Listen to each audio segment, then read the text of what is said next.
அப்படி மார்புல ருத்ராட்சம் அணிஞ்சு நெஞ்சில திருநீரை பூசி அப்படி திருவண்ணாமலை கோயில் வாசல்ல போய் ஒரு சூடத்தை ஏந்தி அந்த மலைய பாத்தீங்கன்னா ஒரு திமிரு வரும் பாருங்க.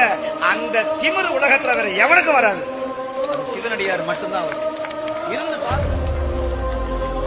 முதல்ல சோதனை வரும், வீட்லயே சண்டை வரும், புள்ள ஏத்துக்காது, ஊரே பகையானாலும் உறவே உன்னை வெறுத்தாலும் நட்பே நடுமுதுகில் குத்தினாலும் உன்னை நடுத்தருவில் உன் பிள்ளைகள் விட்டாலும் பிரம்மபுரீஸ்வரர் ஒருபோதும் உன்னை நடுத்தருவில் விட மாட்டார். சத்தியம்.